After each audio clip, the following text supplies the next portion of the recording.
Ketika dia tempelin dan dia baca mantra, jarum itu hilang. Jarum itu masuk ke dalam kulit. Dan saat itu juga, wajah Yuli berubah drastis. Kamu gak mungkin ngalahin saya.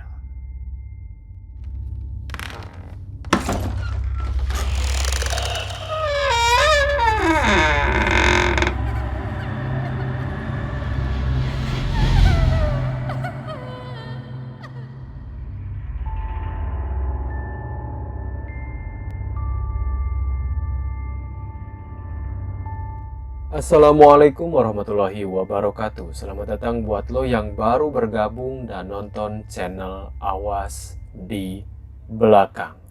Langsung aja subscribe bareng gue Didit yang bakal sharing banyak cerita horor yang nyata sering terjadi di sekitar kita. Cuma di segmen bawain cerita mistis.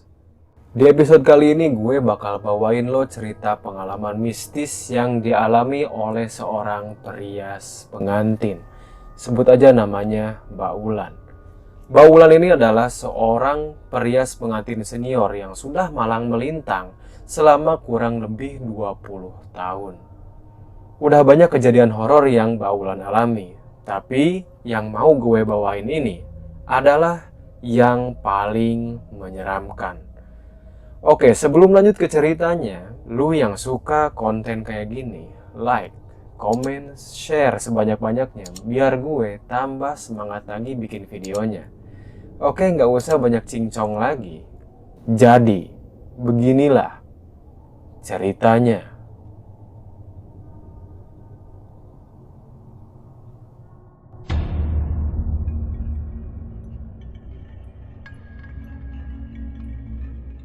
Seperti yang tadi gue bilang, Mbak Wulan adalah seorang pria senior yang gak tanggung-tanggung.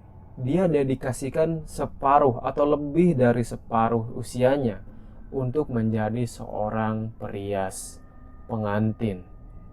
Mbak Wulan tertarik dengan dunia rias pengantin sejak umur 15 tahun dan bakat itu diturunkan oleh ibunya yang juga adalah seorang perias pengantin. Beberapa kali jadi asisten ibunya ikut ngerias pengantin.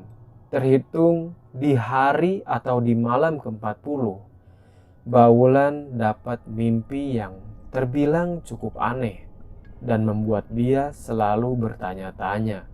Di mimpi itu Mbak Wulan ketemu sama sosok yang menyerupakan seorang putri berambut sepunggung dengan mahkota di kepalanya. Dan yang lebih aneh adalah sosok putri itu berbadan setengah ular. Sosok itu nggak ngenalin dirinya siapa, namanya siapa. Tapi Mbak Wulan manggil sosok itu dengan sebutan Nyai Ratu. Oke, kita panggil sosok itu Nyai Ratu. Nyai Ratu di mimpi itu bilang kalau katanya Mbak Wulan akan menjadi seorang pewaris ibunya yang akan menjadi seorang perias handal. Dan Mbak Wulan gak akan pernah keterima kerja selain dari pekerjaan merias pengantin. Beberapa tahun berlalu, Mbak Wulan udah agak kelupaan tuh sama mimpi yang dia alami, ketemu sosok putri itu. Dan lulus SMA, Mbak Wulan coba-coba peruntungannya melamar ke pabrik-pabrik di tempatnya tinggal. Dan gak tanggung-tanggung juga, sebanyak 9 pabrik itu menolak lamaran Mbak Wulan. Mbak Wulan sempat frustasi dengan keadaannya. Tapi sebelum keadaannya makin parah, dia keingetan sama mimpi ketemu sosok putri tersebut. Setelah sadar, Mbak Wulan coba peruntungannya jadi atau menggeluti lebih serius lagi menjadi seorang perias pengantin.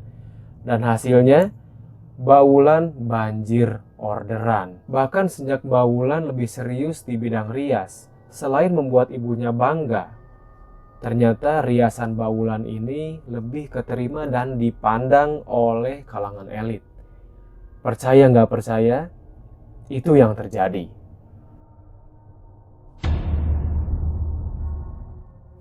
merias pengantin berilmu hitam.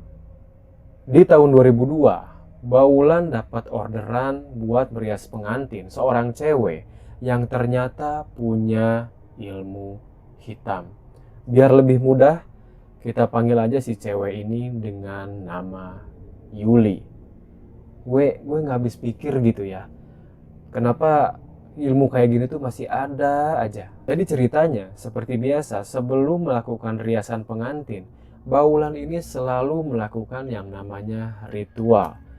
Dia akan meminta kepada si tuan rumah untuk menyediakan kamar pengantin dan dia akan pakai itu selama 1 jam. Baulan akan menyendiri dan dia akan konsentrasi di depan lilin khusus yang dia bawa. Baulan mulai menyendiri di dalam kamar dan dia duduk di depan lilin. Baulan mulai berkonsentrasi. Dan di saat prosesi ritualnya, lilin Baulan mendadak mati. Padahal Baulan yakin kalau waktu itu gak ada angin yang masuk sekecil hembusan angin apapun. Dan Baulan yakin lilin khusus yang dia bawa gak akan pernah mati meskipun itu tertiup angin yang kecil. Beberapa kali Baulan nyalain lagi, lilin itu selalu padam. Nyadar ada hal yang gak beres. Baulan ya udah gitu aja, ritual tanpa cahaya lilin. Tapi dengan konsekuensi, ritualnya jadi gak optimal. Ritual selesai, masuklah Yuli dengan berwajah pucat. Pikir Baulan waktu itu, mungkin aja Yuli ini gugup. Wajar kalau dia pucat. Tapi semua terbantahkan ketika riasan itu beres dilakuin oleh Baulan. Di depannya, Yuli mulai bergelagat aneh. Dan itu dilihat langsung oleh kedua mata Baulan. Yuli ini berdiri, dia muterin badannya pelan banget. Terus dia ngelangkah keluar dengan tatapan mata yang kosong. Dan dia gak bilang makasih sama sekali. Waktu itu Baulan masih berusaha berpikiran positif. Ya mungkin aja seperti tadi gue bilang, Baulan nyangka kalau Yuli itu gugup. Jadi wajar dia berperilaku seperti itu. Tapi gak lama setelah Yuli yang tadi keluar, datang lagi Yuli yang baru dalam keadaan ngos-ngosan dan wajahnya itu belum dirias apapun. Dan katanya ketika ditanya dia dari mana, Yuli menjawab kalau dari tadi ternyata Yuli terkunci di kamar mandi. Baulan memang kaget. Tapi dia berusaha profesional dan gak cerita apa yang udah dia alami beberapa menit sebelumnya. Dan seketika itu juga Baulan nyadar kalau Baulan ini udah ngerias sosok yang nyerupain Yuli. Akhirnya dengan perasaan yang agak berat sih sebenarnya, Baulan harus merias ulang Yuli. Tapi sialnya, riasan yang hampir aja beres dan Baulan tinggal masang mahkota di kepala Yuli, itu Yuli selalu meringis kesakitan dan efeknya itu nggak main-main loh. Wajahnya Yuli itu selalu memerah ketika dipasangin mahkota itu. Dicoba lagi dipasang dan Yuli masih bereaksi sama. Sampai akhirnya ya terpaksa Baulan nggak masangin itu mahkota di kepala Yuli.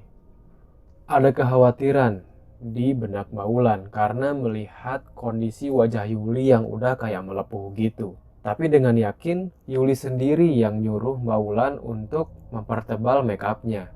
Baulan iyain dan sampai mau dipasangin lagi mahkota atau sigernya, Yuli langsung nolak.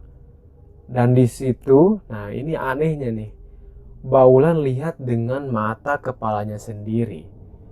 Yuli ngerogoh sesuatu di bajunya, itu semacam ada jarum yang berwarna emas dan dia nempelin sesuatu itu atau jarum itu di jidatnya.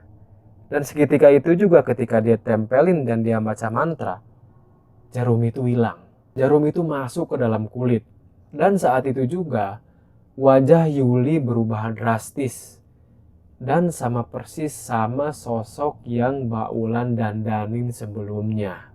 Dan di sana ketika semuanya beres, Yuli yang berdiri di hadapan Mbak Wulan senyum menyeringai kepada Mbak Wulan.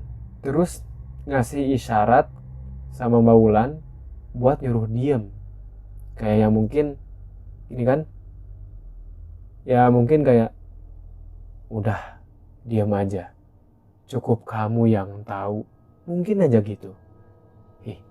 Singkat cerita akan nikah beres dilaksanain. Dan dari kejauhan Mbak Wulan lihat dari atas pelaminan Yuli selalu menatap Mbak Wulan dengan mata yang sinis. Entah dia sadari oleh banyak orang atau enggak, tapi Mbak Wulan ngelihat itu dengan jelas. Dan dari posisinya pula, Mbak Wulan dapat bisikan keras dari suara tanpa wujud yang bilang dalam bahasa Sunda, "Sia moal ngelehkeun aing." Atau yang artinya, kamu nggak mungkin ngalahin saya. Percaya nggak percaya, itulah yang terjadi.